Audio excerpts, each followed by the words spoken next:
कई बार आप कमेंट्स में ये सवाल मुझसे पूछ चुके हैं कि कौन सा म्यूचुअल फंड बेस्ट है, कौन से म्यूचुअल फंड में पैसा लगाएं जिससे हमें प्रॉफिट मिले, जिससे हमें ग्रोथ मिले। आज मैं आपको इस सवाल का जवाब देने वाला हूं।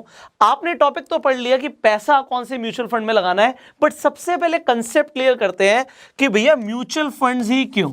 आपने बहुत सारी ऐड सुन ली होंगी कि म्यूचुअल फंड सही है, क्यों सही है ये समझते हैं। देखिए, म्यूचुअल फंड्स के अंदर आप जब पैसा लगा रहे हैं, मैं आपको बताऊंगा कि आपका पैसा कैसे लगता है, बट बहुत सारे ऐसे लोग हैं जो प्रेफर करते हैं कि हम डायरेक्टली स्टॉक्स में भी पैसा लगा सकते हैं। स्टॉक्स में आप पैसा लगा रहे हैं मतलब इक्विटी में पैसा लगा रहे हैं। इक्विटी म्यूचुअल फंड्स एक तरीके के म्यूचुअल फंड्स होते हैं, इसके अलावा भी हमारे पास कई सेगमेंट्स हैं, उन्हें भी आज हम समझेंगे। तो यहां पे स्टॉक्स में जब आप पैसा लगाते हैं तो इसका मतलब है आप किसी भी कंपनी के अंदर पैसे लगा सकते हैं, इक्विटी आप खरीद रहे हैं। बट अब जब स्टॉक्स में पैसा लगाते हैं, लोग कहते हैं भैया रिस्की होता है। क्यों रिस्की होता है? मार्केट आपने देखा है ऊपर नीचे चलती रहती है, तो बहुत ज्यादा ऊपर भी जा सकती है, बहुत ज्यादा नीचे भी आ सकती है। तो अगर आप पैसा लगा रहे हैं और आपके गोल्स डिसाइडेड नहीं है, तो equity could not be a good option, but it could be a good option अगर आप लॉन्ग टर्म सोचते हैं।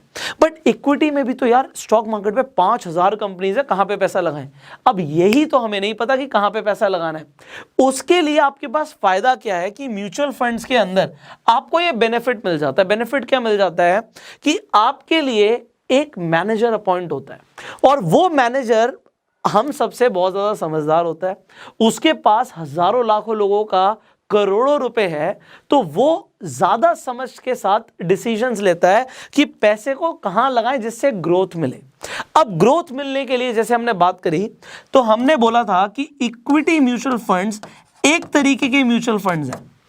क्या इसके अलावा भी कोई म्यूचुअल फंड्स होते हैं? एब्सोल्युटली होते हैं। Example, debt mutual funds.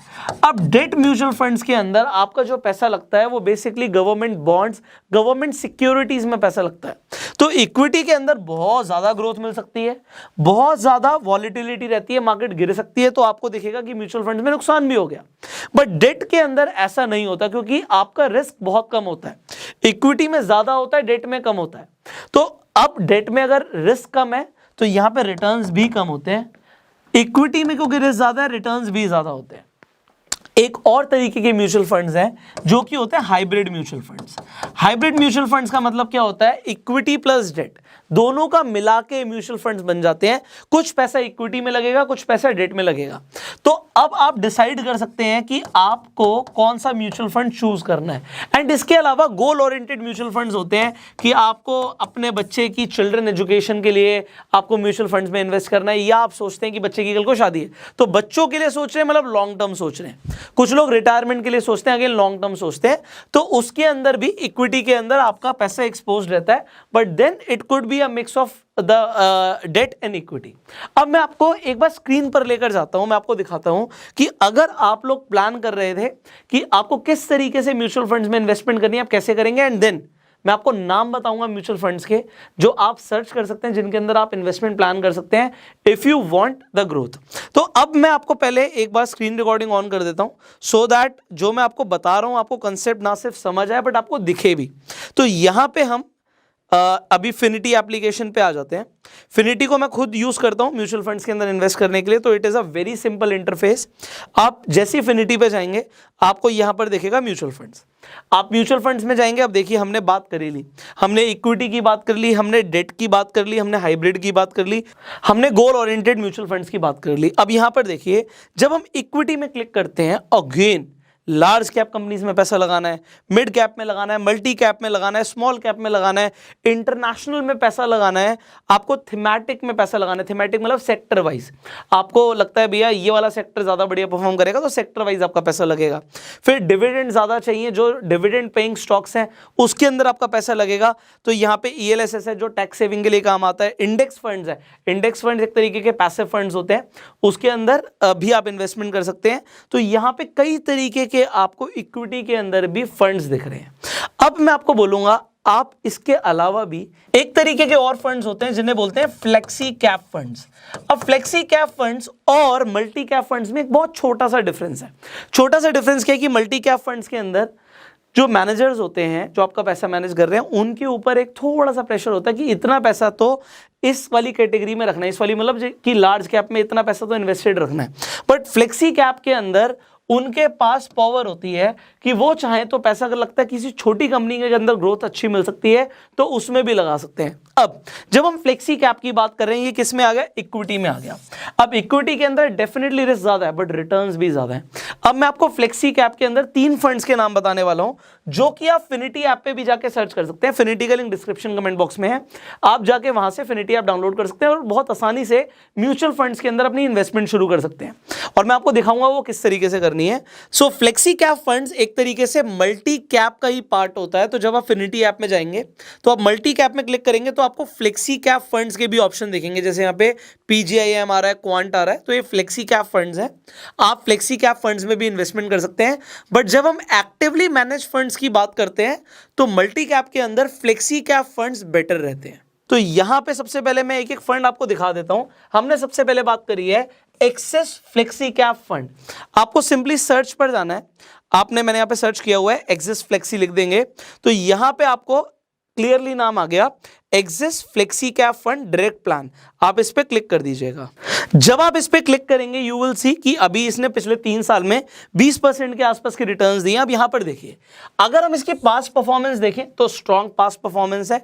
और आप देखिए एसेट अंडर मैनेजमेंट आप देख रहे हैं 10,000 करोड़ से ऊपर का है। तो अगर इतना बड़ा एसेट अंडर मैनेजमेंट है और परफॉर्मेंस अच्छी है, इसलिए मैं आपको रिकमेंड कर रहा हूं। It could be good for beginners, because अगर आप फर्स्ट टाइमर्स हैं और आपको नहीं पता कहां पे पैसा लगाना है, आप यहां पे लगा सकते हैं। और देखिए मॉर्निंग स्टार रेटिंग्स भी हैं। ये सब देखते हुए मैं आपको रिकमेंडेशन दे रहा हूं कि आप इसमें पैसे लगा सकते हैं। अब इसके अलावा एक और मैं आपको फंड का नाम बता रहा हूं, that is HDFC flexi cap. आप सर्च करेंगे तो आपको ग्रोथ ऑप्शन डायरेक्ट प्लान दिख जाएगा। इसकी रिटर्न्स 13.92% की है, बट यहां पे हाई AUM है, asset under management is more than 27,000 crore, almost 28,000 crore का एसेट अंडर मैनेजमेंट है। एंड यहां पे एक स्ट्रॉन्ग ब्रांड है, परफॉर्मेंस भी डिसेंट है और अक्रॉस डिफरेंट फंड कैटेगरीज के अंदर अच्छी परफॉर्मेंस दी हुई है। तो आप चाहें तो इसमें भी इन्वेस्टमेंट कर सकते हैं, प्लान कर सकते हैं। Third is Navi flexi cap fund. Again आप सर्च कर सकते हैं, नावी फ्लेक्सी कैप फंड लिखेंगे, यहां पे डायरेक्ट प्लान ग्रोथ ऑप्शन आ जाएगा। अब इसकी रिटर्न्स आपको दिख रही होंगी 10% के आसपास हैं और एसेट अंडर मैनेजमेंट भी कम है। बट मैं आपको ये क्यों रिकमेंड कर रहा हूं, इसका रीजन ये है क्योंकि ये एक new age tech enabled mutual fund brand है और मुझे लगता है कि इसकी परफॉर्मेंस आने वाले टाइम में अच्छी हो सकती है। बाकी मैं आपको एक चीज 100% रिकमेंड करूंगा, आप कहीं पर भी इन्वेस्टमेंट करें अपनी रिसर्च के बिना मत कीजिएगा। आप मुझे सुन रहे हैं, आप इंटरनेट पे 100 लोगों को और सुनिए। ये उन लोगों के लिए जो बिल्कुल नए हैं। आप डेफिनेटली यहां पे मैंने आपको 3 ऑप्शंस बताए हैं, इनमें से आप किसी को भी कंसीडर कर सकते हैं, व्हाटएवर यू लाइक, बट आपको अपने अकॉर्डिंग इन्वेस्टमेंट प्लान करनी है। तो अभी हम एक बार स्टार्टिंग से देख लेते हैं। हमने एक्सिस की बात करी थी। अब अगर मैं एक्सिस पे ही जाता हूं और आप चूज करते हैं कि आपको इसमें इन्वेस्टमेंट प्लान करनी है, इक्विटी के अंदर है, आप सिंपली इन्वेस्ट पे क्लिक करेंगे। आप अमाउंट चूज कर सकते हैं, आप 500 रुपए महीना भी इन्वेस्टमेंट प्लान कर सकते हैं। अब 500 रुपए महीना अगर आप SIP कर रहे हैं, मुझे आपसे कमेंट्स में आंसर चाहिए होगा, सिर्फ 500 रुपए महीना अगर कोई इन्वेस्ट करे, यहां पे दिख जाएगा कि 10 साल में आपके पास लगभग 1,88,000 रुपीज होंगे। और अगर आपने 5,000 करे तो आपके पास 18 लाख रुपए से ऊपर होगा। अब आप प्लान कर सकते हैं, यहाँ पे एक एवरेज यहाँ पर दिखा रहा है, बट आप मुझे बताएंगे यहाँ पे 10 साल तो इसने बता दिया कि 10 साल में अगर हम 5,000 कर रहे हैं तो 18 लाख हो रहा है। बट आपको बताना है कि अगर हम 30 साल के लिए इन्वेस्ट करते हैं 500 रुपए या फिर 5,000, 2 एग्जांपल्स के लिए, तो 500 रुपए अगर 30 साल के लिए इन्वेस्ट करेंगे तो कितना पैसा होगा हमारे पास, और अगर हम 5,000 रुपए इन्वेस्ट करेंगे 30 साल के लिए तो कितना पैसा होगा। और आप रिटर्न्स ऑन इन्वेस्टमेंट लगभग यहां पे हम लेके चल लेते हैं 20%, तो आप 20.15 ले सकते हैं। अब एक चीज ध्यान रखिएगा, यहां पे जो पास्ट रिटर्न्स है ये फ्यूचर के लिए, ऐसा नहीं कि आपने देखा पास्ट में 20% मिल रहा था तो फ्यूचर में भी मिलेगा, ऐसी कोई श्योरिटी नहीं होती। ज्यादा भी हो सकता है, कम भी हो सकता है। तो अभी इसने क्योंकि 20% दिया, हम 20% मान के चल रहे हैं कि 20% के आसपास अगर हमें रिटर्न्स मिलती हैं तो 500 रुपए लगाएंगे। तो आप मुझे कमेंट करके बताइएगा। इसके लिए आप गूगल पर जाकर SIP कैलकुलेटर सर्च कर सकते हैं। तो आप को आंसर देना है कमेंट्स में। फाइनली मैंने आपको इन्वेस्टमेंट के लिए एक तरीका बता दिया कि आप इससे एक अच्छी आदत डाल सकते हो इन्वेस्ट करने की म्यूचुअल फंड्स के अंदर। और म्यूचुअल फंड्स के क्योंकि आपको नाम चाहिए थे, मुझे लगता है कि flexi cap is a good option और you can go for index options. और आप इंडेक्स फंड्स के अंदर भी इन्वेस्ट कर सकते हैं। इंडेक्स फंड्स लाइक निफ्टी 50 के हिसाब से जो फंड्स हैं, या फिर आप S&P 500 देखते हैं, नैस्डैक देखते हैं, उसके अकॉर्डिंग जो म्यूचुअल फंड्स हैं उसमें भी आपका पैसा लगता है। You can choose that also. So यहां पे मैंने आपको काफी कुछ समझाने की कोशिश करी है। आई होप आपको अपने सवालों के जवाब भी मिल गए होंगे। So if you like this video, आप प्लीज लाइक कर दीजिएगा। सवाल है कमेंट्स में फिर भी पूछ सकते हैं। आप इस वीडियो को शेयर जरूर कीजिएगा, क्योंकि बहुत सारे लोगों को ये नहीं समझ आता कि म्यूचुअल फंड्स में जब पैसा लगाना तो कौन सा म्यूचुअल फंड्स सही है। तो कौन सा म्यूचुअल फंड आपके लिए सही है, आप ये भी कमेंट में बता सकते हैं। बड़ा अच्छा लगेगा लोगों को जानकर आपके ओपिनियंस। फाइनली फेसबुक पे वीडियो देख रहे हैं, फॉलो कीजिए। यूट्यूब पर देख रहे हैं, सब्सक्राइब कीजिए, बेल आइकन पे क्लिक कीजिए। फिनिटी का लिंक डिस्क्रिप्शन कमेंट बॉक्स में, आज ही जाके आप वहां पे साइन अप कर सकते हैं and you can invest in mutual funds. So will see you in the next video. Till that time, you go self made.